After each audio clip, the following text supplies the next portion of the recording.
great! Uncut Gems, starring Adam Sandler. Not in a typical Adam Sandler type movie. This was a drama about... the New York jeweler scene or something. There apparently this is like he runs like a store where he sells jewelry.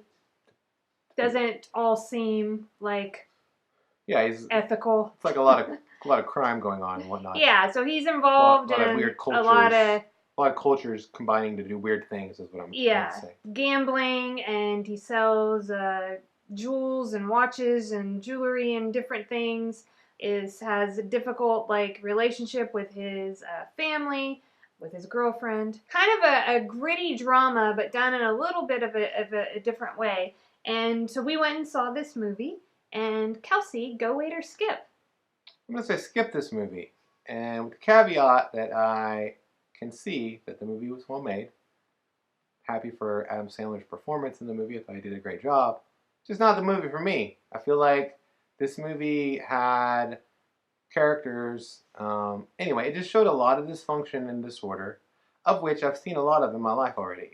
And so for me, I didn't enjoy watching this movie. And the artful part of this movie wasn't done well enough for me to say even to watch it. Yeah. You see what I'm saying? Yeah. I'm going to say wait on this movie, but also with a caveat. It was really gritty, and especially seeing it the day after Christmas, I kind of felt like, oh, well, I didn't want to wipe out all my Christmas spirit with this movie, but I just did. It was a gritty movie, and it was a lot to take for 2 hours. So I would say if you're not up to that, then definitely skip this movie. But if you're okay with that and you want to, a gritty drama is up your alley, this movie was made really well. The script was written really well. Adam Sandler was really good in the movie. So this is, I think, his second dramatic role. So if you saw Punch Drunk Love, very different from this movie, but they're both dramas. This was not him being a clown, right. Doing his comedy. I mean, this was different. He was still kind of a clown, but well, in a very gritty, serious way. Very serious.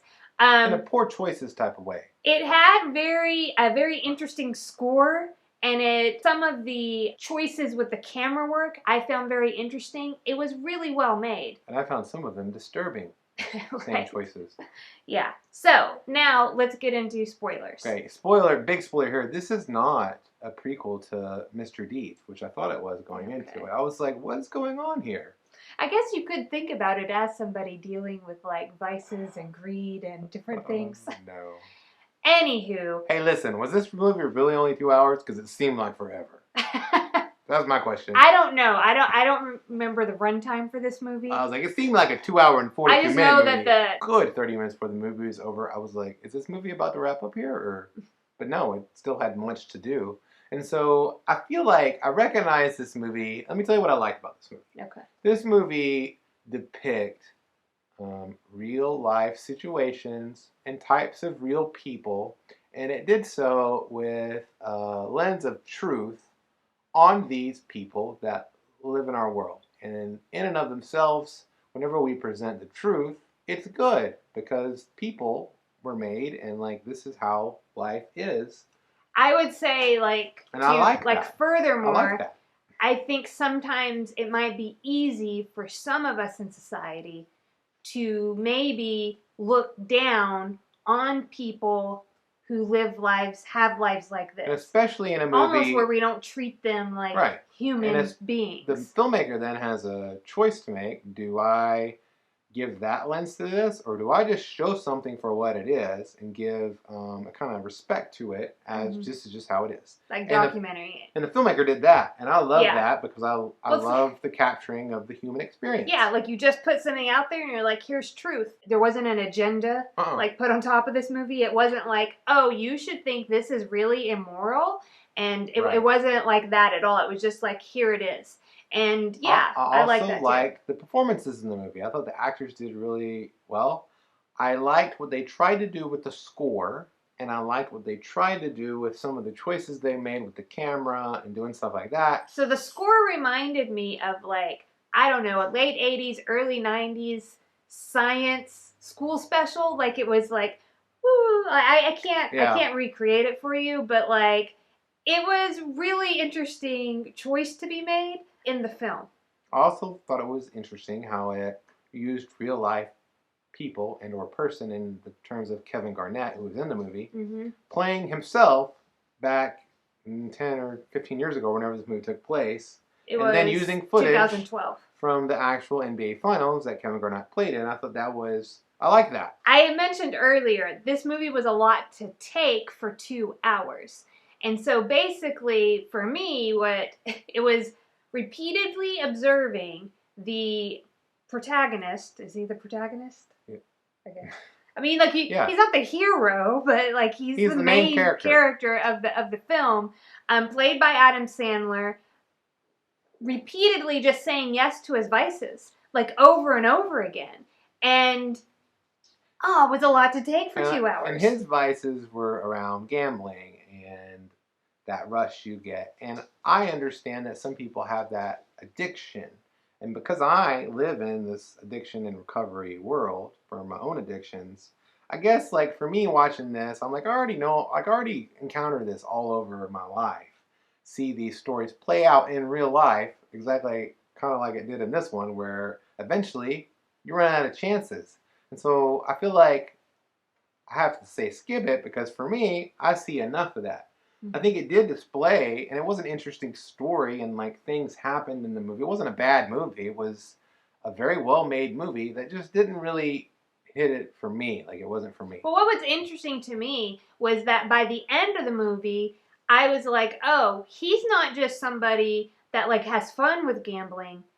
This is an addiction. And this is our opinion, because it's not presented It's not presented in the movie. I like. And that was really surprising to me, because I was like, oh, I didn't think this was going to be a movie about, like when we watched A Star is Born, that was very much about addiction and depression and mental health. Very much so. But this movie wasn't presented like that. I almost went in like, oh, I'm just going to follow this guy who, has a bunch of crazy like deals going on, and he's clearly like, a lot of this stuff is illegal and all this. But then by the end, I was like, oh my gosh, he's put himself in danger, his family in danger, his girlfriend in danger, so that he can place this like wild, crazy bet. And I was like, that's addiction. You know what I mean? Yeah. Like, he's been beat up, he's been, had his life threatened, and he just keeps like doing it. So much so, by the end of the movie, when we get to like the final, and I'm like, hold up, wait a minute, you're gonna take all this money you just got?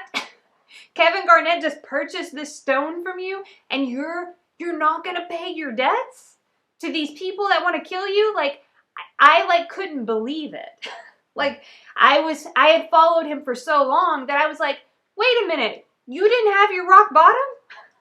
Yeah, but you do. But at the same time, like, you've seen people who've talked about their recovery journey in a different way from drugs or alcohol. And when those people go back to their thing, you're like, okay, I've seen this over and over again. You know what I mean? Like, it happens. No, I totally, yeah. Like, I know that it happens in this movie. It just, I didn't expect to have the connection with addiction until the end. Quite the kick in the gut. And I was like, oh, wow. This is what this is. And then, yeah, like Adam Sandler's character, like, you just follow him the whole movie, and everything that he does, all the choices that he makes, is what I observed by the end of it was all to feed like his addiction. And he was like, he used people, whatever he could do to just keep himself like where he just used people for his own personal whatever. Like, that's to just keep him like moving forward. I mean, like, in that way it's edifying, in that you watch it and you say, don't do this. Yeah, there's a totally like a cautionary tale, because here's the thing with addiction, especially with addictions that seem to be more terminal than other ones. And the thing is nobody knows when their chances run out. Yeah. You might get 3 chances. You might have like 3 chances to turn your life around. You might have, 200.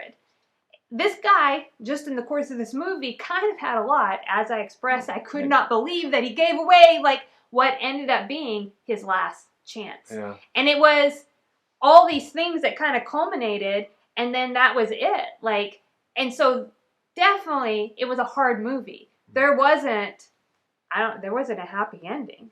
Right. You know what I mean? Like, you just saw these people, and it was a lot of brokenness. You saw his girlfriend who, you know, didn't know her own value, his wife, his children were hurt, and like all this and how it unfolded. The people he owed money to, there was like a struggle there. His extended family, like, I mean, Kevin Garnett kind of didn't seem very healthy to me mentally in the character he played in this movie. And then the whole movie starts with Ethiopian miners. And you know that whatever's going on over there isn't great. You know what I mean? Like, you see this, what appears to be... because of the opening, right, yeah. It's not a safe work zone, guys. Right. So the only other thing you mentioned was the visual camera work. They did a lot of deep dives. Like, the camera would start out and, like, it had this really beautiful opal, like, piece of rock. And it went into it and kept going and going and going until it opened up to the other scene. I think there must be some kind of significance between doing that. Which comes out of a human butt. In the movie. One of the times we did a deep dive into a colon. It was a long, drawn out colon coming out of the colon. Which I'm not a fan of. Okay? Yes. I don't need that. But I will say that it was less disturbing than what I thought a camera in a colon might be. So it was just, I thought it was in somebody's throat. Like that. I was like, oh, the colon looks like your throat. Yeah. I think the movie was getting at how it was taking a really deep dive into situations that exist in the world, and I think it did a good job of portraying these things. Maybe like the camera work to represent, like asking the audience, hey, look more deeply. Like before you like judge people or cast off people, maybe look more deeply to see like the stuff that they're dealing with and struggling with. Even when you do look really, really deeply, it's kind of beautiful. You know? So I think there was a lot there. It's a well-made movie, so... There definitely was, like, if you say that, at the very end, there was a character named Arno, and it was like he started to see the beauty that was in Adam Sandler's character. Because he was like, he's right, he did it. Because he placed this outrageous bet. 3-bet parlay. Hit it, baby. And just like nobody would like recommend that you place this bet with the amount of money that he placed on it. It was like 160 grand. And you could see Arno's eyes where he was like, as the game was unfolding, that he was doing it and that he kind of admired like this. So that was kind of the only beauty I could see between that and the opal. You know, the opal was pretty. Well, and the human person in general is beautiful, even if they are and will remain imperfect, which shows a lot of. But still, a lot of imperfection. The dignity of the human person is important, and I thought again that it displayed that well in this movie full of crazy characters doing crazy things. And to allow somebody to have their journey, and if their journey happens to end in repeatedly like mistakes and death, then that acceptance, I guess. Sometimes I have a hard time accepting that. But accepting that that's what... Accept life as it is. Yeah. Broken people do broken things. A wise man once said that. That wise man was me right now. That wise man also tells you to like, comment, and subscribe to Rachelsey at the Movies. This was a perfect segue, people.